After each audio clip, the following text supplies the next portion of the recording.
Hello mes VG, j'espère que vous allez bien. Aujourd'hui, on se retrouve, j'espère que vous avez capté la thématique du jour parce que le titre, je l'ai cherché pendant à peu près 35 secondes. C'est très long, donc j'espère que vous avez un peu capté ce qui va se passer aujourd'hui. Si jamais vous ne me suivez pas encore sur Instagram, parce que c'est là-bas que j'ai tout annoncé, donc il y a mon compte Insta dans la bio, comme ça vous arrêtez vos bêtises. Petit disclaimer très rapide. Je vous rappelle ne pas du tout, mais pas du tout être professionnel dans aucun des métiers qui entourent justement tout ce qui est sexo. Je ne suis pas sexothérapeute, je ne suis pas sexologue, je ne suis pas sage-femme, je ne suis pas gynéco, bref. Je ne suis pas du tout diplômée là-dedans, vous le savez normalement super bien.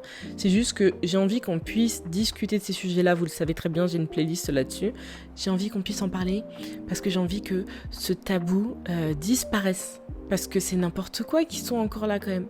On peut en parler librement plus entre nous, genre. Et en parlant justement de tabou, il y a un truc déjà de fou furieux dans ce domaine-là, c'est qu'en 2023, on ne puisse toujours pas librement dire aux gens qu'on a nos règles, ou parler juste des règles, parce que à skip c'est cracra, à skip tu gardes ça que pour toi, à skip c'est très personnel et privé, enfin je suis désolée, 1 on ne l'a pas choisi, et 2 ça arrive tous les mois, et puis 3 sans ce phénomène-là il n'y a pas la vie humaine derrière, donc ce serait bien qu'on puisse en parler, non, et qu'on arrête le tabou aussi dessus. Et vu que moi j'ai justement aucun tabou sur ce sujet-là, c'est pour ça que je vais vous parler du partenaire du jour qui est Eve & Co et qui sponsorise cette vidéo, qui est une super marque française éthique et qui vous propose des culottes menstruelles en coton bio, messieurs dames. Vous allez me dire alors maintenant pourquoi opter pour une culotte menstruelle? Parce que déjà sur le long terme ça te fait des économies, ça remplace les tampons et les serviettes et tu n'as donc pas à changer toutes les 3 heures de protection hygiénique. C'est hyper confort et c'est pratique. Vous pouvez même avec les culottes menstruelles choisir le look qui vous convient, qui vous dit le plus,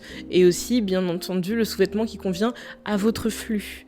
Parce que on n'est pas toutes et tous fait de la même manière en bas, ok? Et il n'y a pas de mal à ça, c'est normal. C'est également bon pour la planète parce que on produit beaucoup moins de déchets, dans la mesure où cette culotte-là, elle va te suivre pendant très longtemps, alors que les protections hygiéniques, tu les jettes juste. Ça change clairement la vie et surtout cette période-là du mois. Croyez-moi, quand vous l'aurez essayé, vous n'aurez pas envie de revenir en arrière. Et on n'a pas de fuite ni d'odeur pendant 12 heures. Donc oui, je pense que je vous ai quand même listé des choses qui sont hyper intéressantes, non? Personnellement, alors je dis bien personnellement, mes moments faves pour porter mes culottes menstruelles, moi c'est surtout en début, fin de cycle et quand je vais au sport. Pourquoi ces 3 moments-là? Parce que début de cycle, tu sais, il y a toujours ce moment où est-ce qu'elles sont là, est-ce qu'elles sont pas là? Tu sais, t'es comme ça un peu, en train de danser, tu sais pas trop comment te positionner. Fin de cycle, est-ce qu'elles sont encore là ou est-ce qu'elles ne sont plus là? Et au sport, il y a toujours ce truc de se dire, est-ce que en fait ma serviette elle a bougé? Vu que moi à la base c'est les serviettes que je porte. Est-ce que si, est-ce que ça? Et à ces moments-là, chef's kiss. Et ce qui est assez cool, c'est que Eve & Co m'a donné un petit code promo. Vous avez mes poulets, moins 40% sur tout le site, sur l'entièreté du site, avec le code TIA40. Tout le site, moins 40% pour vous. Je vous mets le lien en barre d'infos et je vous fais un petit rappel à la fin de notre discussion. Raison pour laquelle je vous ai encore dit, et je vous le dis et je vous le répète, et faites-le de me rejoindre sur Insta, c'est parce que c'est par là-bas justement que je lance toutes les foires aux questions. J'allais dire FAQ, mais ça allait encore faire le jeu de mots sur le mot cul. Mais c'est là-bas que je lance toutes les foires aux questions, c'est de ce côté-là que je vous laisse me poser toutes vos questions. Et cette fois-ci, alors je le précise, si jamais tous les sujets sexos, il peut y avoir des triggers pour vous, n'hésitez pas à partir. Vous lâchez votre like et vous fuyez, il n'y a aucun problème. Si vous n'avez pas envie de vous tenir en otage ici, si jamais ce sont des sujets sur lesquels vous n'êtes pas à l'aise. Mais donc, on va un peu discuter et je vous ai dit aujourd'hui, posez-moi vos questions, même les plus oulala, même les plus folles. De toute manière, c'est anonyme. Je ne suis pas là pour vous mettre sur un pilori ou vous balancer là comme ça en pâture, pas du tout.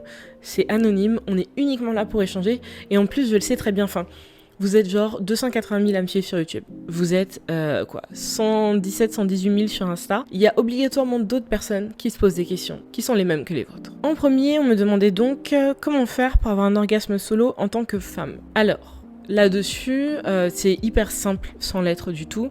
C'est, comme je le dis, je le répète souvent, les beautés, l'exploration personnelle. Vous testez ce que vous aimez, vous testez ce que vous aimez pas, et c'est comme ça que vous saurez. Il n'y a pas de recette magique. On vous l'a expliqué parce qu'il faut casser un peu ce mythe. Il y avait le mythe de la femme vaginale et de la femme clitoridienne. Il y avait tout ce truc-là, alors qu'en fait, le clitoris, il vient de l'intérieur pour aller à l'extérieur. Voilà. Donc en fait, ce serait uniquement une femme clitoridienne externe ou clitoridienne interne. Ce serait plutôt ça, la bonne terminologie, si jamais on a envie d'être un peu plus vrai. Mais donc, on vous a dit déjà d'arrêter ce truc-là, mais de juste, en fait, tester des choses. Vraiment juste tester des choses. J'ai envie de dire, fouille un peu sur internet. Je parle pas exactement que du porno. Je parle des forums, je parle des audioporn comme chez Femtasy dont je vous ai déjà parlé. Je parle de toutes ces choses-là. Fouillez un peu, checkez un peu, testez des choses. Testez voir ce qui peut vous correspondre en fait. Et sortez du carcan classique. Justement des films de porno dits classiques, parce que ça va être centré sur une seule chose, une chose qui ne nous concerne pas souvent, parce qu'on est souvent justement l'objet passif dans ces vidéos-là. On le sait, et même je voyais très récemment dans je sais plus quel média qui disait que 90% des échanges hommes-femmes, vraiment sur la pornographie classique, 90% des échanges, ça sous-entend de la violence envers la femme en fait. Pas une violence en mode une claque, hein, mais il y a certaines formes de violence. Donc teste des choses. C'est bête ce que je suis en train de dire, mais c'est comme ça. Teste des choses et surtout fais-le de manière décontractée à un endroit où tu es à l'aise, dans des moments où tu es à l'aise, ne te mets pas de pression là-dessus. Cette pression de la course à l'orgasme, c'est je pense la pire chose pour justement ne pas l'atteindre. Deuxième question que j'ai eue, et c'était une question que j'ai trouvée hyper intéressante parce que been there, done that, et je sais que vous êtes nombreux et nombreuses sûrement, surtout nombreuses, hein. C'était comment gérer sa contraception quand tes parents veulent pas que tu passes à l'acte avant, alors je pense avant un certain temps, ça devait être le reste du truc. Alors c'est hyper simple, hyper simple, il va falloir le faire en loose day. C'est horrible ce que je suis en train de vous dire parce que si jamais vous voulez gérer votre contraception à une période où vos parents veulent que vous ne fassiez rien, il va falloir le faire en loose day, parce que dans tous les cas, ils ne veulent pas que vous fassiez quelque chose. Encore une fois, essayez de comprendre le pourquoi du comment. Est-ce que c'est culturel? Est-ce que c'est religieux? Ou est-ce qu'en fait c'est une pression qui est mise sur vous? Est-ce que vous avez des frères et sœurs? Surtout, est-ce que vous avez des frères? Est-ce que c'est que sur vous la fille que c'est mis? Enfin bref, déjà essayez de voir parce que moi c'est des choses... J'aimerais en discuter déjà avec mes parents dans ce cas de figure-là. Parce que moi, j'ai essayé, comme j'ai dit, been there, done that. J'ai essayé de discuter, c'était en mode, non mais une fille n'a pas à fréquenter un garçon de cette manière-là avant genre 24-25 ans. Donc vous savez, la fin de tout ton cycle d'études si jamais tu vas en supérieur, genre pour un bac plus 5 ou plus 6. Oui, ok, bien entendu. Mais donc, t'es obligé de le faire en loose day. T'es obligé de le faire en loose day, pourquoi? Parce que il va falloir se protéger. Chose très importante, je vais vous le marteler. Le marteler parce que s'il vous plaît, en 2023, protégez-vous. Genre, arrêtez ça, arrêtez vos bêtises. Protégez-vous et faites des tests. Faites des tests. Vous changez de partenaire, faites un test, faites l'autre qui se teste. J'ai eu une formation de phrase qui est absolument horrible. Bref, testez-vous, mais surtout protégez-vous. Les plannings familiaux, ça va être une manière pour toi de pouvoir justement avoir une contraception gratuite. L'infirmière aussi, qui est dans ton lycée, ou à ta fac, ça va être une manière d'avoir une contraception gratuite. Et tu peux aussi passer toi-même par sage-femme ou gynécologue si tu veux prendre par exemple la pilule, ou bien mettre un stérilet ou un implant, enfin toutes ces choses-là. Tu peux passer toi-même, tu n'as pas besoin d'avoir ton parent qui soit là. Et ton parent n'a pas à être mis au courant dans la mesure où c'est très simple. Le secret médical, voilà. Vos médecins qui balancent tout à vos darons juste quand ils posent une question, ils brisent le secret médical. Ils n'ont pas le droit de faire ça. Donc il va falloir le faire en loose day. Moi je te conseille planning familial ou infirmière, ça va être super bien, mais protégez-vous. Quelle que soit la raison de je sais pas pourquoi les parents font ci ou ça, protégez-vous, c'est le plus important. Alors je pense que la prochaine question, elle m'était destinée. Donc première fois, top ou flop? Très simple, flop. Flop. Mais je vais vous faire un story time là-dessus, donc je vais pas tout vous dire maintenant. La prochaine question, c'est le jugement numéro 1 qu'on revoit tous les 4 matins sur Twitter. Donc je me suis dit qu'il fallait absolument répondre. À force des pénétrations, est-ce que ça s'élargit? Et je pense qu'on parlait dans ce cas-là du vagin. Parce que je vois pas dans quel sens un pénis pourrait s'élargir à force des pénétrations. On va parler d'un phénomène qui est très très simple. Posez-vous, prenez vos stylos, crayons. Ça s'appelle, messieurs, dames, la laxité vaginale. La laxité vaginale, c'est un phénomène qui est tout à fait normal, qui est un phénomène de relâchement en fait des tissus cutanés du vagin. C'est quelque chose qui arrive pour plusieurs raisons. 1. Avec l'âge, ça arrive à certaines femmes. 2. Suite à des accouchements, ça arrive à certaines femmes. 3. C'est la génétique et rien d'autre. Ou 4. Ça peut être à la ménopause. Voilà. Vous avez entendu dans les raisons qu'il n'y avait absolument rien par rapport à la pénétration. C'est totalement faux. Il faut savoir que ce sont des parois musclées. Ce n'est pas du tout ça qui va faire qu'il y aura un élargissement ou un relâchement. Et encore une fois, si jamais, pour les raisons que je viens de citer, vous souffrez de laxité vaginale, n'hésitez pas à consulter là-dessus, parce qu'il y a tout un travail du périnée à faire pour justement reprendre le contrôle sur cette zone. Vous n'allez pas obligatoirement revenir à zéro, mais vous allez enfin pouvoir refaire travailler et beaucoup remuscler la zone, croyez-moi. Le travail du périnée est hyper important en attendant, je tiens à vous le dire. Hein. N'hésitez pas à regarder sur TikTok, il y a tellement de créatrices de contenu qui vous font des exercices pour travailler le périnée de manière hyper simple, hyper ludique et juste genre 5 minutes par jour et c'est déjà un travail énorme. Déjà de 1, ça va faciliter l'accouchement et de 2, ça va faciliter le retour de couche comme on dit. Donc non, le mythe de ça s'élargit, ça devient tout ci ou tout ça à cause justement d'un nombre de pénétrations, pas du tout. Hein, c'est pas parce qu'une femme a fréquenté 150 mecs que obligatoirement elle a une laxité vaginale. Pas du tout, c'est faux. C'est uniquement, encore une fois, un dictat qui est mis sur les femmes pour pouvoir nous contrôler nos sexualités. On m'a demandé mon avis sur la masturbation et l'abstinence. Et mon avis, il est hyper simple, c'est hyper personnel. Voilà, c'est des choix qui sont hyper personnels. Si tu veux te toucher, si tu veux t'abstenir, et bah tu fais l'un, tu fais l'autre, tu décides. Pour moi, c'est juste que ce sont des choix qui ne devraient pas être dictés par la société. C'est hyper difficile dans la mesure où on n'a pas de cours, encore une fois, d'éducation sexuelle. Donc, c'est des sujets qui, tu les découvres, on le sait très bien comment tu les découvres. Tu les découvres sur des sites qui sont pas très fameux, parce que c'est des sites où il y a du porno classique. Après, vous pouvez vous déconstruire là-dessus, parce qu'il existe plein de ressources justement pour vous déconstruire de ce côté-là.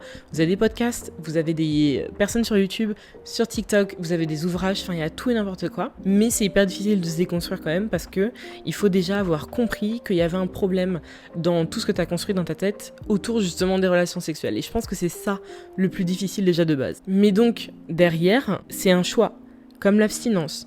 Pour moi, l'abstinence, elle devrait pas être forcée par tes parents. Tes parents devraient pas choisir pour toi ce qui se passe. Comme on revient à la première question par rapport à la gestion de la contraception, quand t'as des parents qui ne veulent pas du tout que tu couches à qui que ce soit. Ce sont normalement des faits qui sont très personnels, comme la religion encore une fois. Mais le problème c'est quoi ? Le souci c'est que comment est-ce que tu grandis ? Parce que si tu grandis dans un foyer, quelle que soit la religion, on va prendre les 3 grandes religions monothéistes.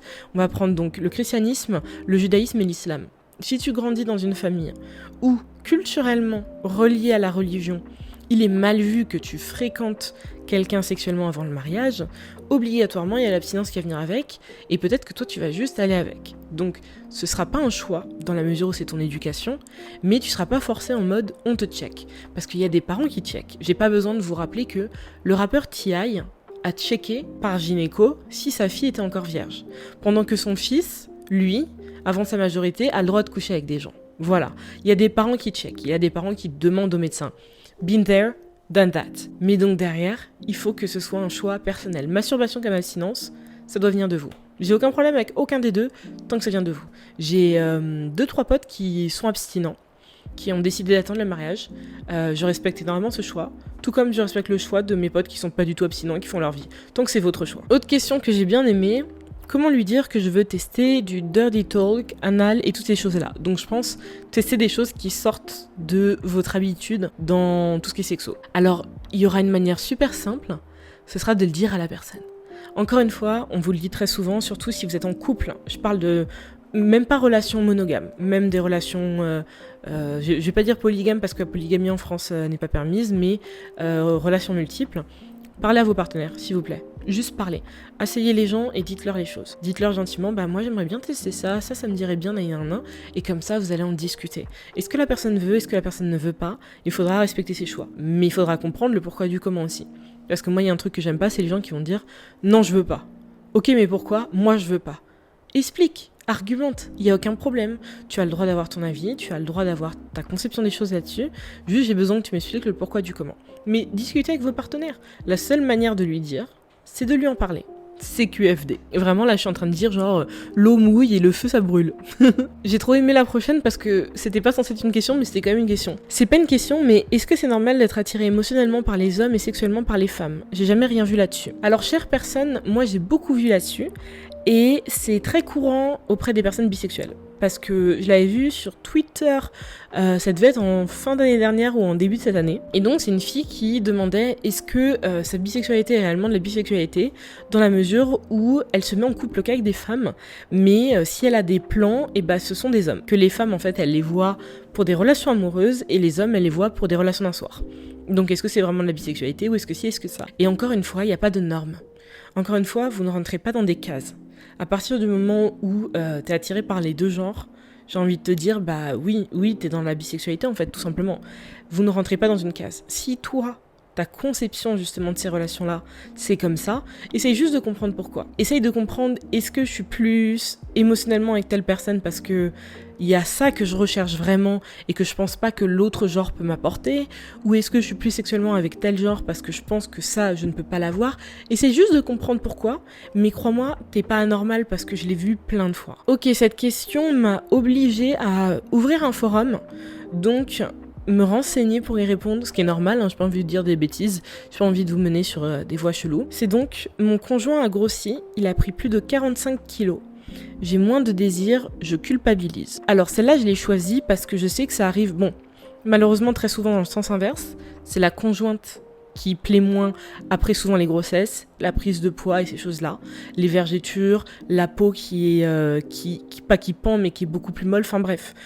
Si vous avez mis des enfants au monde, vous pouvez mieux savoir que moi dans la mesure où, voilà. Mais j'ai choisi cette question-là parce que de toute manière dans les deux sens ça fonctionne. J'ai regardé un peu sur donc 2 forums même et il y avait la réponse d'une psy aussi qui m'a beaucoup plu et j'ai vu les échanges aussi que les gens ont eu parce que il y a eu une autre personne qui dit ça par rapport à son conjoint qui a pris une 50aine de kilos et qui ne savait pas comment faire parce que l'amour était toujours pareil, mais il y avait cette notion de désir qui en fait était genre vacante, en fait n'était plus là.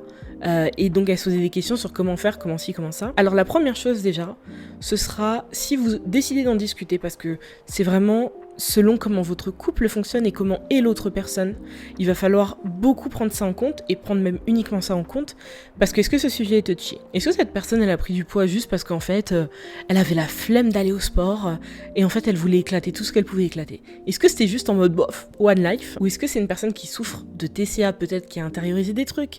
Est-ce que c'est une personne qui a vécu un trauma, il y a eu un licenciement, il y a eu un décès, il y a eu quelque chose, enfin il faut prendre ça en compte. Parce que la manière dont vous allez aborder ça va être hyper hard. Ça va être hard, pourquoi ? Parce qu'il faut pas culpabiliser cette personne.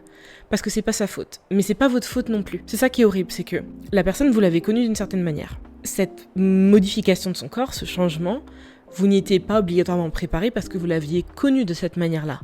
Est-ce que ça veut dire que vous n'êtes pas une bonne personne ? Pas du tout. Mais le souci, c'est qu'il va falloir faire ce travail sur vous pour réveiller la flamme, trouver peut-être d'autres manières de la réveiller. Je ne sais pas du tout comment, je vais pas vous dire des jeux de rôle, mais je ne sais pas du tout comment, mais il va falloir trouver une manière de la réveiller, parce que on va pas dire à quelqu'un, il faut que tu perdes 46 kilos pour qu'on couche ensemble à nouveau. Non. Mais il va falloir trouver un moyen d'en parler, parce que vous pouvez pas aussi de votre côté, ne rien dire. Je pense que c'est une discussion qu'il faut avoir, mais s'il vous plaît, arrondissez les angles comme jamais vous les avez arrondis. Prenez des pincettes comme jamais vous en avez prises, parce que vous pouvez potentiellement briser une partie de la personne avec qui vous êtes en couple en ayant cette discussion. C'est une discussion de fou furieux. Parce que comme je vous l'ai dit, ce n'est pas la faute de la personne en face de vous et ce n'est pas votre faute non plus. Et c'est pour ça, je voyais dans les échanges de tous les gens sur les forums, aussi dans la réponse de la psy, que en fait c'est quelque chose qui aussi arrive assez souvent avec l'apparition réelle des rides vraiment, quand on a un réel relâchement cutané. Enfin, je veux dire, je pense qu'on passe la barre des 55-60 ans. Là où vraiment, tu n'es plus obligatoirement la même personne. Ça veut pas dire que t'es moins bien, pas du tout, mais t'es plus la même personne que ton conjoint ou ta conjointe a rencontré à 25 ans par exemple. C'est indéniable. On vieillit, c'est comme ça. C'est le cycle de la vie. Je sais. Oui, j'ai parlé comme Simba, d'accord ? Mais donc il y a toute cette question aussi qui se ramène de se dire comment je peux faire pour en fait me rendre compte que on change. C'est humain, on change et que c'est juste une nouvelle enveloppe de cette personne que j'aime. Et malgré ça, il faut que ce travail soit fait. Donc déjà, c'est horrible, hein. Il va falloir avoir cette discussion. Mais il va falloir arrondir les angles. Avoir cette discussion, est-ce qu'elle mènera un rendez-vous chez des thérapeutes ? Est-ce qu'elle mènera, je sais pas. Pour quelle raison la personne a pris ce poids-là ? Est-ce que c'est une personne qui n'a plus du tout d'activité physique depuis genre, je sais pas, 10 ans ? Est-ce que t'as pas envie de trouver une activité physique que vous puissiez faire à deux ? Un truc qui peut justement le booster ? Parce que est-ce que c'est pas quelqu'un qui va commander McDo tous les soirs pour la facilité ? Est-ce que vous allez pas commencer à tenter de faire des recettes sympas ensemble ? Tu t'achètes des bouquins de recettes, vous faites des trucs un peu plus équilibrés ensemble, vous avez des activités physiques ensemble, je sais pas, je peux pas te dire vraiment, mais il va falloir avoir cette discussion. Mais il faut que tu prennes en compte tous les tenants et les aboutissants qui ont mené à cette prise de poids. Ou en tout cas que tu saches pourquoi.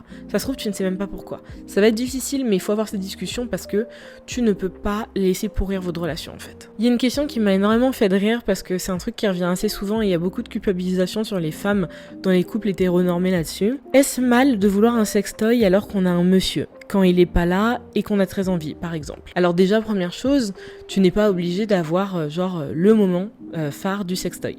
Non. Il y a beaucoup cette idée de la compétition entre le pénis du conjoint et le sextoy, alors que ça n'a rien à voir. Il y a un truc qui est rattaché à un corps humain, et l'autre, c'est quoi ? C'est du latex avec des piles.